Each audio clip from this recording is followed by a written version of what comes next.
He stood in front of a crowd and gave you a clean, measurable promise. Exact words. My goal will be to cut your energy costs in half within 12 months after taking office. That was Donald Trump in Potterville, Michigan on August 29th, 2024, as reported by NBC News. Source now, look at what is happening instead. A says the national average for regular gasoline jumped nearly 27 cents in a single week to 3.25 1 week, not a year, 1 week. And Goldman Sachs is warning oil is likely to exceed $100 per barrel if there is no sign of a solution to the disruption in flows through the Strait of Hormuz, with the bank saying flows are down about 90%. Pay attention to this part because it is the entire story. Trump promised he could do this with policy. The market is telling you it will be decided by a choke point and a war. Today, I want to break this down properly. Short version. This matters today because energy is not a headline. It is a system input. And when the input spikes, everything downstream spikes with it. Gone. The idea that this is over there. Zero. The idea you can insulate your household from a maritime conflict. Silence. From the fantasy that domestic slogans can override global transit routes, AAA puts the national average at $3.25, up from $2,083 a week earlier. That is not a number on a chart. That is your commute. That is your delivery fees. That is your grocery bill hiding inside the price of anything that arrives on a truck. And the strategic side is worse. When a major transit artery gets choked, the world does not adjust gradually. Not metaphorically, not gradually. Operationally, the system reprices in real time. Let me be precise about what we know and what we do not know, because precision matters more than narrative in a situation this consequential. What we know is that Trump publicly promised, "My goal will be to cut your energy costs in half within 12 months after taking office," in a speech in Potterville, Michigan on August 29, 2024, as reported by NBC News. What we know is that Reuters reports Goldman Sachs warned oil prices are likely to exceed $100 per barrel next week if there are no signs of a solution to severe disruption through the Strait of Hormuz, and that Goldman estimates average daily flows through the strait are down 90%. What we know is that Iran's Qatam al-Anbiya military command spokesperson Ibrahim Zolfikari said on the record, "Get ready for the oil barrel to be at $200, and also said tankers bound to the U.S., Israel, and partners would be legitimate targets. What we also know is the consumer side is already reacting. AAA reports the national average at $3.25 on March 5, 2026, up nearly 27 cents since last week, linking the jump to the Middle East conflict pushing crude into the mid-70s per barrel range. Now, what we do not know is the real duration of this disruption, because duration is destiny in energy markets. A one-week shock is survivable. A multi-week shock becomes political. A month becomes structural. And what we do not know is whether deterrence in Hormuz is actually holding, because once shipping insurers and operators decide the risk is unpriceable, the tankers stop moving even before the next strike lands. That is the central question you should be asking. Here is the promise, word for word, because memory is a weapon in politics. My goal will be to cut your energy costs in half within 12 months after taking office. Not try, not aim. Will. And NBC's own reporting immediately flags the structural problem. Presidents have limited levers over global energy prices, and if prices collapse too far, production becomes uneconomic.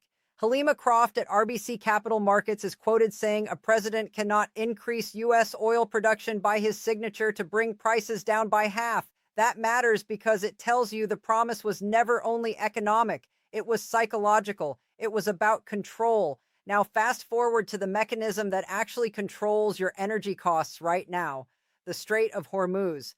Before we go any further, stop at the Strait of Hormuz because the Strait of Hormuz is not a distant waterway. It is a valve on global supply. Goldman Sachs explains why. Nearly 20 million barrels per day of global oil production moves through the strait, and a full closure puts roughly 16 million barrels per day of flows at risk, even after accounting for rerouting capacity. This is not some oil. This is the system. Now let's define the technical layer properly. Spare pipeline capacity is exactly what it sounds like. Alternative routes that can bypass the strait by sending oil over land pipelines to ports outside the choke point. What that means in plain language is this: even in a crisis, some volumes can be rerouted, but not enough to replace what the strait carries. And that matters to this story because rerouting is the difference between a shock and a catastrophe. Goldman's own scenario math is revealing.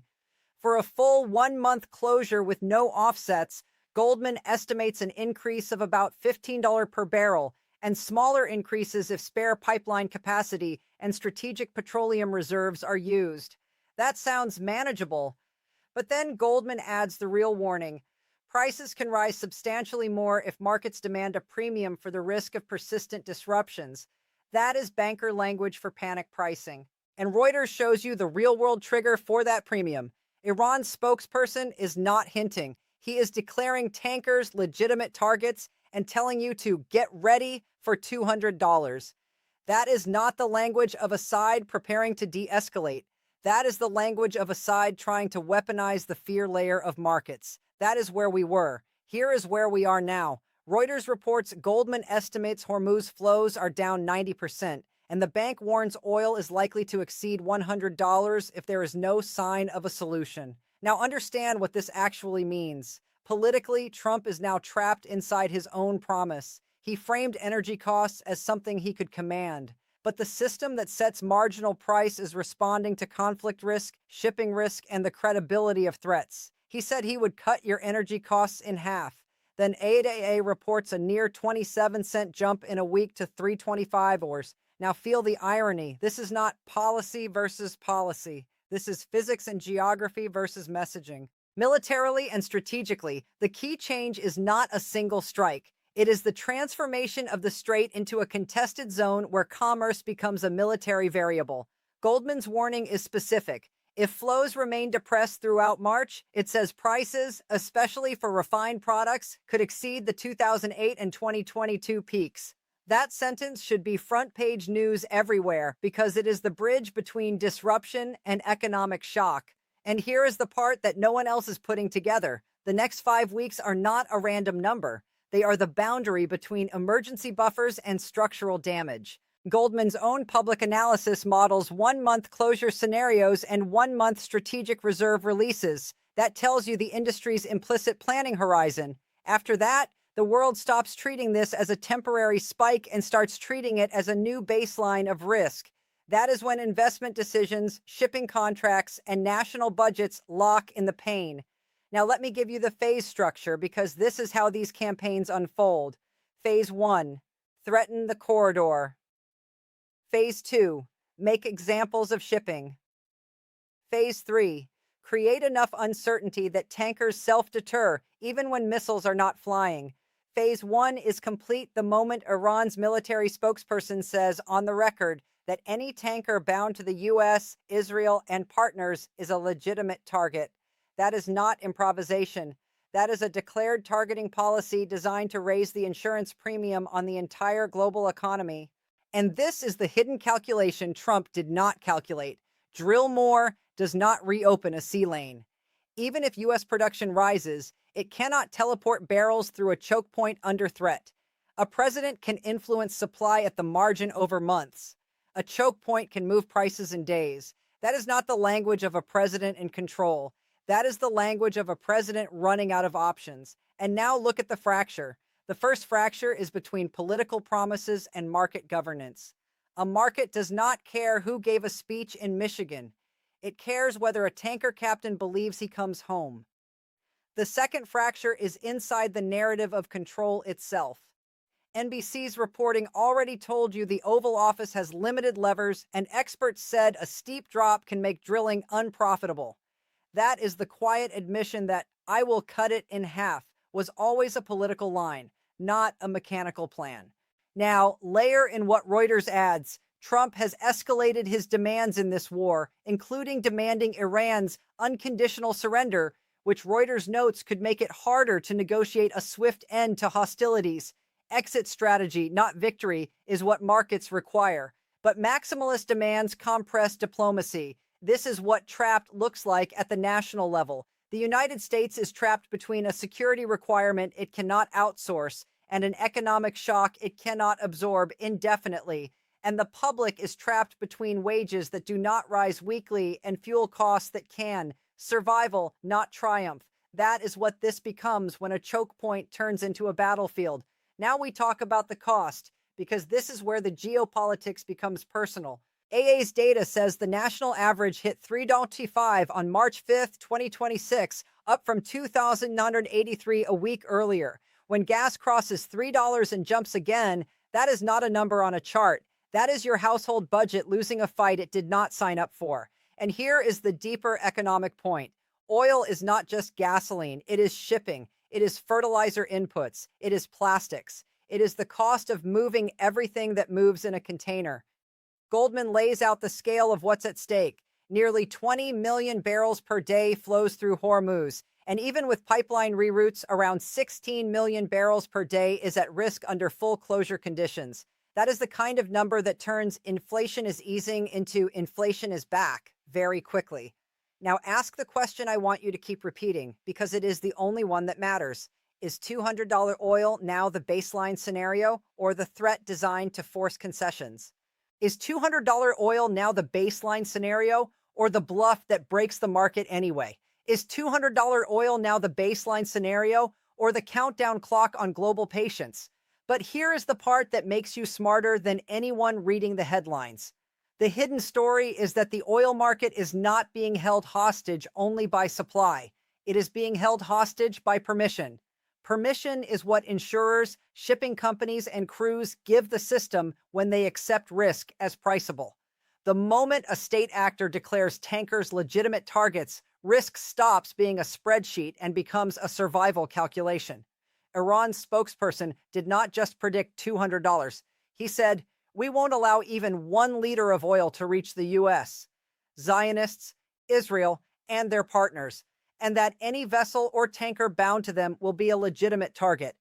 Let that sink in. That is not a comment for domestic television. That is a direct signal to the global shipping industry. And now connect that to Reuters' other data point. Goldman estimates average daily flows through Hormuz are down 90%. That is what it looks like when the market begins to self-deter, not metaphorically, operationally. Source. This is why the drill, baby, drill theory collapses under pressure. Drilling changes supply later. Denial changes price now. And that brings me to the verdict line you can use at your dinner table because you will need it.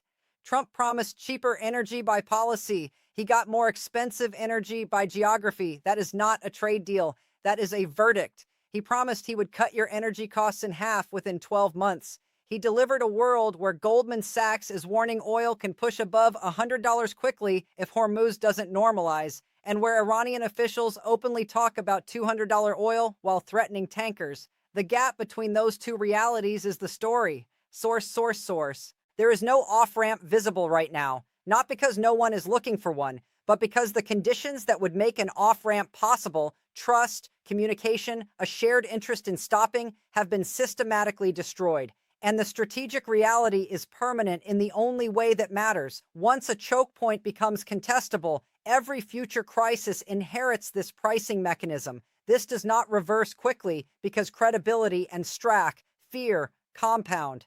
So I will end where I began, with the question that now controls your cost of living. Is $200 oil now the baseline scenario or the threat designed to force concessions? That is where we are today. I will be back the moment something breaks. Share this if it gave you value. This story deserves far more attention than it is getting. Drop your thoughts in the comments. I read every single one. You saw it first. See you in the next one.